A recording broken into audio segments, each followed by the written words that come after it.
Hello ladies and gentlemen, and yes, welcome back to another Team Fortress 2. Well, today I'm not going to do any gameplay. I'm just going to do the explanation, like where my friend just started playing Team Fortress 2, and he's like, hey, Team Fortress 2 have a lot of guns and skins and everything, but what is the best weapon of them all? Is that he want to know each class what is the best weapon, also for the MVM. So right now I'm going to show you guys, or my friends, that what I mostly use or play when I'm using it. For scout on like normal gameplay, not the MVM, I'll use the short stop, the Mad Milk, and the Sun on the Stick. Why I'm using it? Because this is good for healing, as in you can just like healing the enemy, and also you can just heal I'm not healing the enemy blood heal the she's why I stop healing.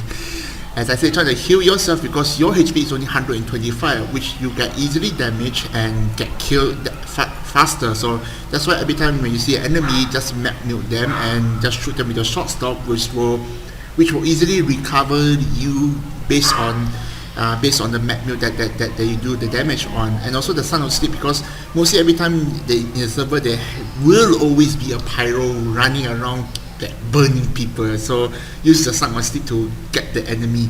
And yeah, all of these items does not have a negative effect, except for the short stop. But I don't think anything useless on the negative effect, because it only says push force taken from damage or air blast. That means if a person air blasts you or have an explosion damage you, you'll fly more further away from it. But sometimes it's good, sometimes it's bad. But for me, I keep using it and it's quite good. There's like nothing wrong with it. And for MVM, the only difference is the melee. I use the Genuine Fan of War to mark them, while the primary and the secondary weapons is the same. For soldier, I mostly use the black box, the controller, and the pain train. A lot of people say, why pain train? It doesn't give you like damage vulnerability. Of course, it's only 10% bullets, not blast or anything. And also with the controller and the black box, you can just heal from the damage, which, well, you basically heal. You have no problem with it.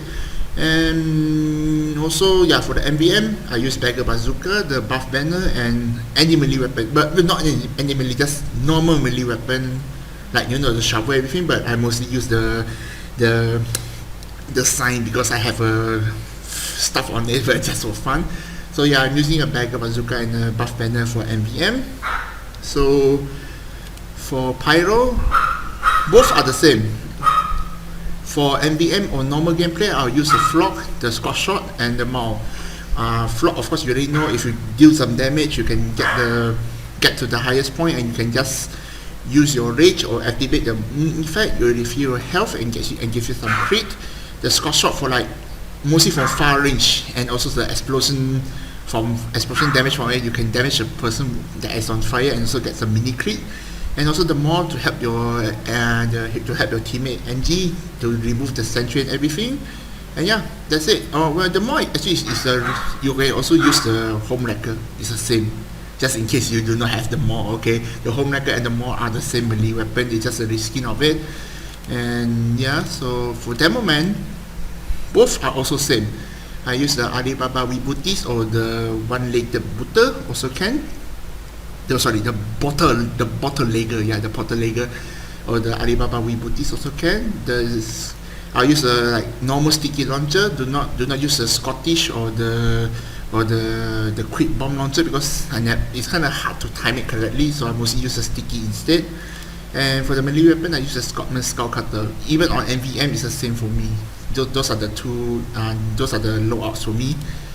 Well, for the heavy on normal gameplay, I use the Tommy's Love, the Sandwich, and the long range melee weapon, because for some reason all the heavy weapons are short range except for the Genuine Freedom Stuff. I don't know what they call it, but I just name it Banner already. The Banner and the Hunter Battle of Hell. Those weapons are only a long range weapon, while all the weapons are short range. So if a heavy using a long range, it can really do a lot of damage on the enemy. Like even the enemies like between, not even near you, you can just instantly hit them with it. So yeah, that's why I use it for normal gameplay. But for MBM, I use the brass beast instead to deal some more damage on the robots. And also with the damage resistance, if you spawn up, it's quite useful. But for normal game, for normal match or anything, use Tomislav because of the spin up time and the accuracy is very good. Although the fighting speed is low, but you can damage a lot the enemy more accurate, which is quite useful. While for the engineer, it's the same. No matter MVM or what, I'll use the Rescue Ranger, the Wrangler, and the Jack. The Jack, of course, you already know you can speed up your construction time. The Wrangler to shoot the enemies if the enemy is too far from your senses reach. And the Rescue Ranger, just like if you're running away as well, you might as well just pick up your central dispenser with it from long range. So yeah, that's it. For medic, there are two.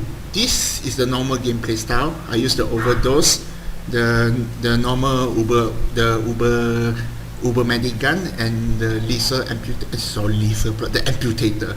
Why do I use this? Because every time if you have a Uber charge every 10%, you can run away easily. Even though it says 10% damage penalty, that means your weapons does not do a lot of damage, but you can run away. If your Uber is 100%, you can run as fast as a scout. So it's quite useful to running away while you have a Uber on your magic gun. And also the amputators would like to let you regenerate your health every longer, especially with the pyro that burns you and you can regenerate your health. While for the MBM is different. The MBM they use the Chris Click and the Uber Saw. Uber Saw, you already know to pick up the Uber, and the Chris Click to deal the critical damage on the enemy, while I use Overdose just to run around fast enough. And for Sniper, the normal gameplay, I'll use the Sydney Sleeper, the Darwin Danger Shield, and the Bushwhacker. As you may know, if I use this weapon, I will not get any headshot, only the Gerate effect, which is, well, you know me, you already saw my gameplay as a sniper. I'm pretty bad at it, so I'd rather make the enemy get hit by Gerate instead of getting a headshot. And of course, if the enemy is near, I can just easily bushwhacker them. For the MBM, for the MBM, I'll use the Hitman's Hitmaker, of course the Gerate and the bushwhacker. Why Hitmaker for MBM? Well, I never do the gameplay out of it, but I just saw a lot of people use it because they say it's quite useful, especially if you get the focus maximum. You can just instantly press the reload button and you can just keep on scoping down with headshot fully charged, not even like releasing for the reload and anything. So it's quite useful. And of course the Gerate, to get some crit on them, and the Bushwhacker is the same. So yeah, and the last one will be the Spy. The Spy is both same, MVM or normal gameplay. I'll use the Diamondback, the normal Butterfly Knife, the Dead Ringer, and the Sapper. Well, of course the Sapper is the same as you. But you have a lot of Sapper, but I mostly focus on the Sapper because you can damage the enemy. No, not damage enemies building and destroy them, not down-rating them. I know some like to use the red tape recorder, but for me, I don't like people like can still repair the build. Well, you can downgrade the building, but if the enemy has like a mini sentry or level 1 stuff, you can just easily destroy them more faster. And yeah, that's it for the loadout of my classes for normal gameplay or the MBM. Hope you guys enjoy this, and hope you learn it as well, my friends. So yeah, thank you guys for watching. Bye bye.